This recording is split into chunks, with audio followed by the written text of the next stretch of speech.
good with it in the hood with it? Welcome back to the Collective Clips, where you already know we get it in. But before we get it in, let's hit that like and subscribe button. Put your notification bell on all. Ding! So that way you're directed in the direction of the dope content I'm kicking. And I highly appreciate all the support, man. We're getting it in and we're going up, and it's all because of you. And I appreciate all the support. I'm very humbled. Thank you guys so much. So, as you guys see by that thumbnail right there, Native Americans. Now, a Native American partner asked me, hey, do you got any more stories about Native Americans? Indubitably, yes, I do. Like a cameo song. You know I do, man. And this particular story was a trip. You know, usually when you're functioning on a yard amongst the natives, they kind of mind their own business. They're kind of in their own zone. They're just trying to make $150, right? They're doing their own program. I've never really had an issue with a native. If anything, man, give them the shake and it's all good, man. The skins, or the natives, right, have always been a very humble people, but a little bit out there. Meaning you don't fuck with the native, they function to the fullest, right? But again, like I said, they mind their own business. They don't bother anybody. They're not the type of individuals or the type of ramfla in prison that really has too much drama going on. You know, whatever they have going on, they handle it internally within themselves, and nobody really trips off them. Nobody politics on them. Now, there are some instances where the natives will get in the mix, and I have seen natives get in melees with blacks as well as Southsiders. But at the same time, in the meantime, in between time, they do function on the same side of the day room and same side of the yard as the Southsiders. It always tripped me out how they could function right there in parallel or side by side with the Woods or skinheads. But that's just the way it is. I always thought cowboys and Indians, but it's not nothing like that, man. Like I said, that's where they're more comfortable at. That's where it's been even prior to me going to prison. And that's how it's going to stay being for at least the time being. Now, these Native Americans, you know, like I said, they handle conflict within themselves. And it's very, very few times that you'll ever see anything happen. Meaning like a pegada, a stabbing, you know, within their group. Because most guys are either, you know, native and it's kind of like a religious thing. Their traditions, you know, they all get together. Now, there's natives from a lot of different, you know, tribes. Not every native, there's not just one set native and they all go by the same rules. You know, they all got their own different religious beliefs, their own different gods, or whatever they do. But when they get locked up, just like any other group, they come together like butt cheeks. And the reason they do that is because, you know, it's numbers. It's a numbers game. And at the same time, they have a lot of the same belief systems. You know, and Native Americans being the first people, you know, have to stick together, man, because no one else is going to look out for you. If you're not Mexican, you're not white, and if you're not black and you're not whatever Asian or other, right, then, you know, people are going to kind of outcast you. They might be cool and respectful to you, but at the same time, they don't understand like you understand what you understand. That's prison for you. Everybody has a different thing going on, but you got to keep it respectful with other culturas, other cultures, you know, and understand that everybody's different in life, but it doesn't make them wrong or it doesn't make them good. It just makes them what they are. So again, what there was going on for a while was an epidemic. Okay, and here was the epidemic. A lot of the Native Americans, they have this thing called the powwow, and they have these things called sweats. These are part of their religious beliefs, things that they're able to participate in while incarcerated. Because one thing that the CDC can't do, or any other state prison, is fuck you off on your religious beliefs. You're able to practice to the utmost. It doesn't matter what religion you are, Catholic, Christian, Buddhist, Jewish, whatever you got going on, you're able to practice that. That's your God-given right. That's your right while incarcerated. Now, they don't have to provide religious materials. They don't have to provide certain things, but they will. Okay? That's one thing I could say about CDC that they're good on, is they'll let you go to church. They'll let you get a Bible. They'll let you do your thing as long as it doesn't cause a wreck or any harm out on that yard. When it becomes a safety and security concern on that prison yard, a 4 and a 3 yard, well, then things change. So anyways, in this particular story, man, there was a solid native car in this prison. And there was probably about 20 of them on the yard, which is pretty deep for the natives. And these guys were from all different prisons. There was, all different tribes. There was Klamath Modoc. You know, this is in the Pacific Northwest system. There was, in Washington, there was Klamath Modoc. There was, Siletz. There was, Ilanis. There was just different types of natives. Where in California, I was used to like the Tulis or the Pomos or the Mono Indians, right? this is what we call them. I know they're Native Americans, and that's the way to say it. But I'm just saying this is how, these were the different tribes that they went by. And I've done a lot of time with the natives. They were always cool with me, like I said. One of the things that you'll see the natives get caught up on, though, is a lot of them have a lot of money. Not all tribes get that casino money, but the ones that do, oh, they ball out till their dick falls out, right? They got a lot of money. And so a lot of them like to indulge in the spoon, like to indulge in whatever they like to indulge in, and they'll buy up everything on the yard. And that could cause a conflict. You know, I remember there was this one native on the yard one time, we're chilling, and if anything touched down, any type of drugs, any type of contraband period, he needed that. He would do send outs. He had money in your P.O. box. It didn't matter what it was. He needed to have his hand in that cookie jar. And everybody knew, like, hey, that vato was pure money. His money was good in the hood. You know, he got several thousands of dollars from his tribe and it went to an account. And so he was balling out. Like I said, he was balling out till he was falling out. And it was like a fat chick, you know, a little too something trying to do something. He had it made. Of course, that caused conflict because there was other people that were jealous of him having that much money. And again, in prison, the thing that causes the most conflict is attention. If you put too much light and too much attention on you, you know, that's going to put you in there's going to be a lot of envious motherfuckers, haters, people that just want to get rid of you because they want what you have and they can't get it. And it could just lead to a wreck. So anyways, but it never did with that guy. I mean, I've seen a couple little incidences, but nothing real major because he was smart enough to spread the wealth. Buy a little dope from these people. Look out for these people. Just a smart dude. Again, like I said, the natives are very respectful people, but not the ones you want to fuck with, you know, because high ho silver, they'll go off on your ass. Now, and their names ain't Tonto Rodriguez. So trip out. A lot of natives, what they were doing was because of their religious beliefs, they were allowed to smoke tobacco. Okay. They were off that peace pipe. They were doing their little thing. And they would go to the sweats. They would do their little ceremonies. They would hit their little tobacco. So the natives always seemed to have a nice little pouch of tobacco. They used to have these medicine pouches. I remember they used to come through with these medicine pouches and those were filled with bugler, right? They were not able to smoke where others couldn't, but they always had it for whatever reason. You know, however they had it coming in or whatever, that's their business. But they had the smoke, right? Guaranteed.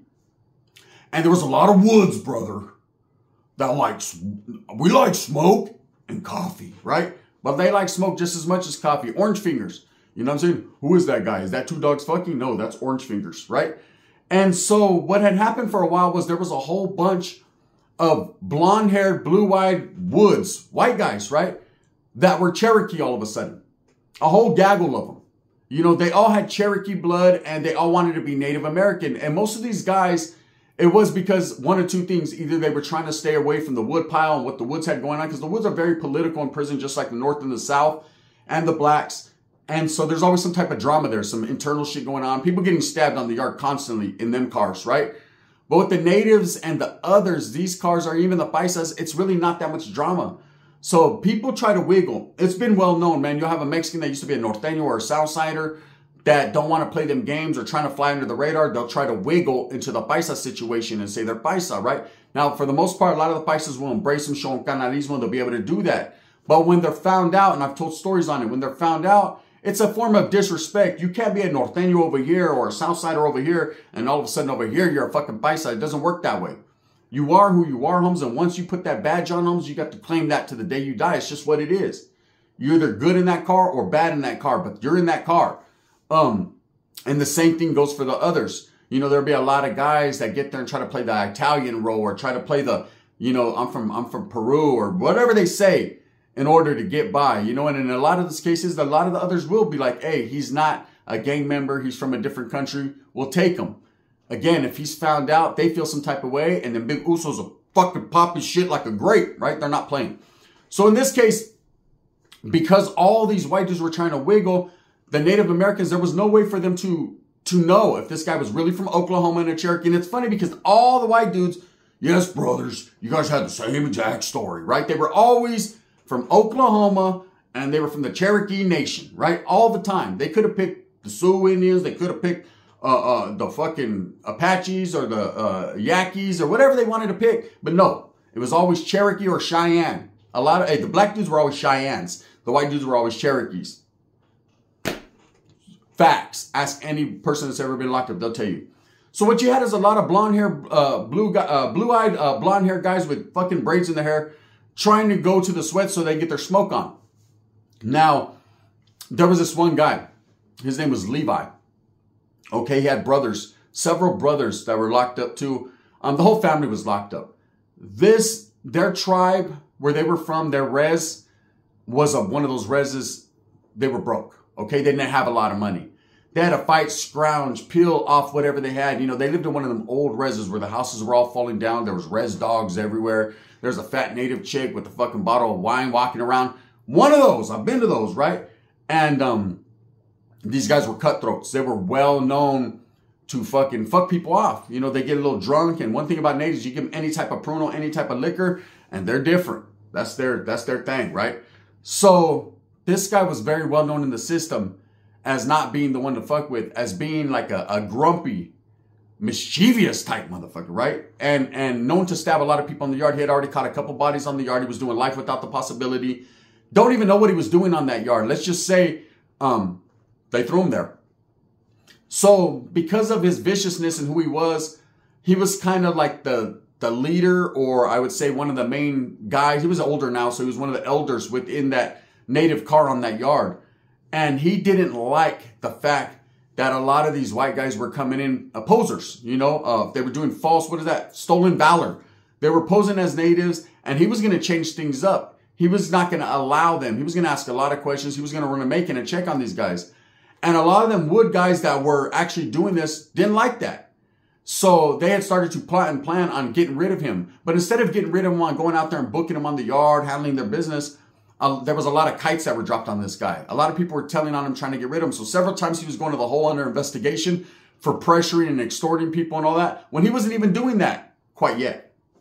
So anyways, what had happened was there was a youngster that came in. This guy didn't even have long hair. He was as white as Woods. Let me tell you something, brothers. This guy fucking looked like the walking. He drank coffee. Okay, he drank a lot of coffee, right? He came in looking like Sting from wrestling with the flat top and everything.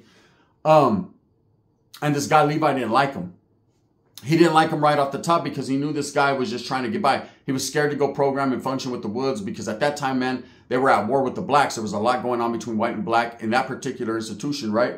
Not really killings and stabbings, but it seemed like every time they went in the yard, there was some conflict and some tension.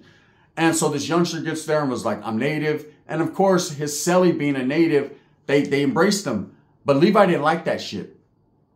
So he was like, something's wrong with this guy. This guy's playing the role. So what they did was Levi was like, hey, let me get you moved into a cell with one of my brothers, man. And we're going to start giving you game, lacing you up. Because they took this guy to, I guess, a religious ceremony. Didn't know where the fuck he was at or what he was doing. And Levi knew right off the top, okay, this guy's just trying to get by. That's what it is. So they get him into a sweat, man. They're drilling him, whatever, right? This guy fucking goes with his celly, which is Levi's brother, and admits, okay, I'm not really native, man, but, you know, I got love for the native. I dated a native. That's what they all say. You know, no, I'm not. I'm really, at the end of the day, brother, I'm not native, but, you know, I like drinking things. I know you guys like drinking alcohol. I like drinking coffee. Similar, right? And I like fat chicks, you know, with res dogs, so I'm good. So his whole shtick or his whole get down story was that he once dated a chick on the res and he fell in love, and by proxy, he was native, right?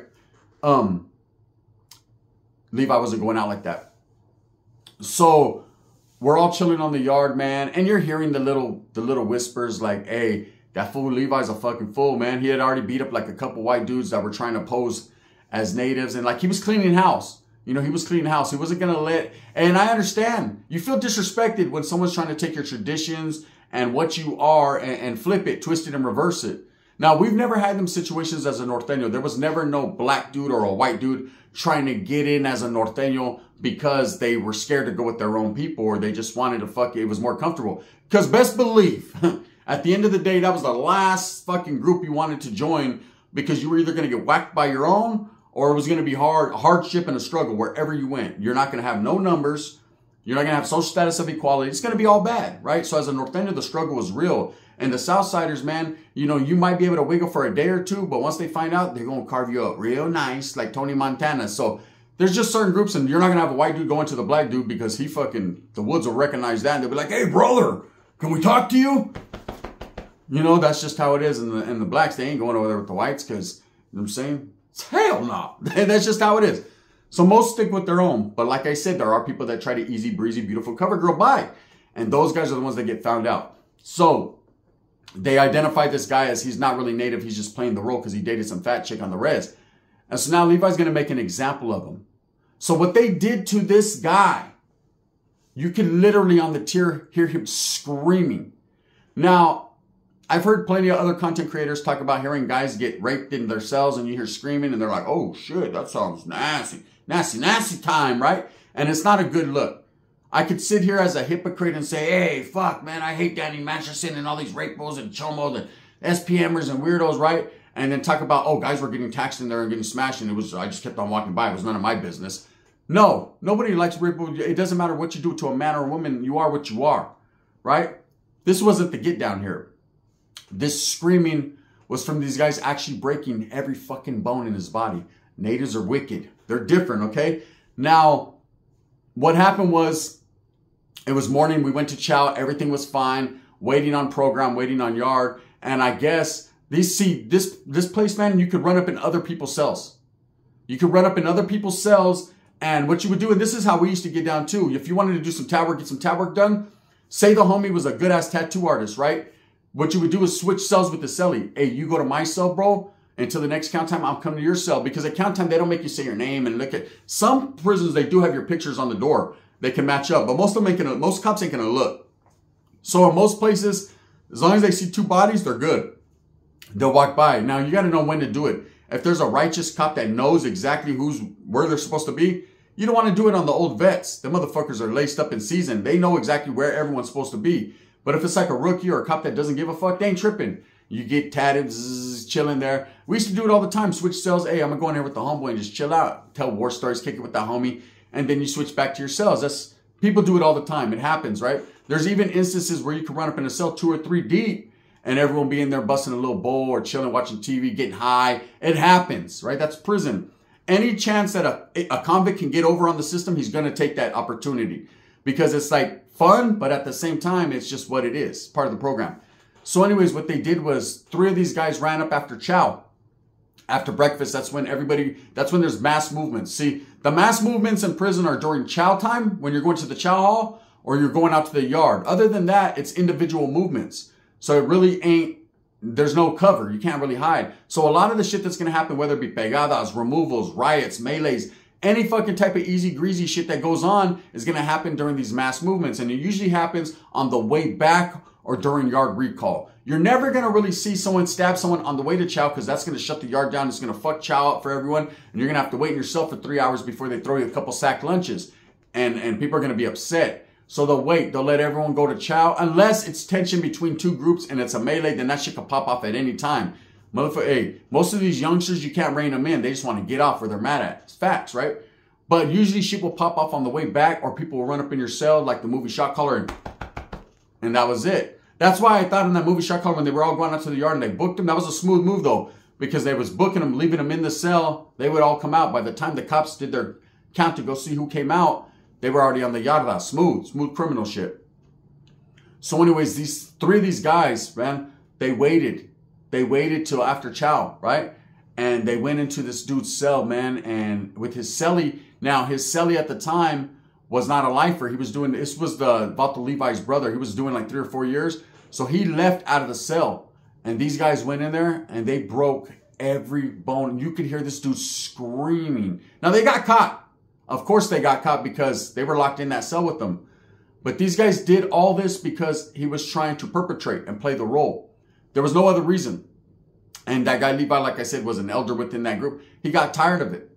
And man, the screams that I heard, yeah, that was different. That was like the movie Psycho. Ah! You know, Home Alone. Ah! They were in there doing that dude dirty. And you think to yourself, you know, it sounds funny or it sounds however it sounds, but it was real. Imagine being in a cell with 3 men you can't do nothing about. There's nothing you can do. Big old monsters. You know what I'm saying? Natives, they're in that motherfucker. Breaking bones. It was fucked up. Needless to say, everyone got caught up. I remember when the cops walked by the cell, they were like, man down, man down. That's another thing. When they yell and scream man down, that means either someone's sick and they fell out or something, or he's really down, right? Or he's man down, and that's not cool. But anyways, this guy was down and out. And when they brought him, have you ever seen, and a lot of people haven't, but this is a true story. They smashed his bones in his arms, crushed his bones. his arms were like jelly. Like just like this, like flabs of meat.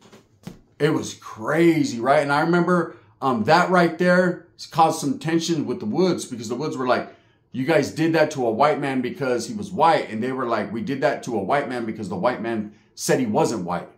That's why.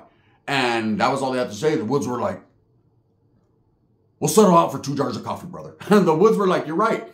He should have fucking tried to play the role. Anyways, that goes to show you in prison, you got to be yourself.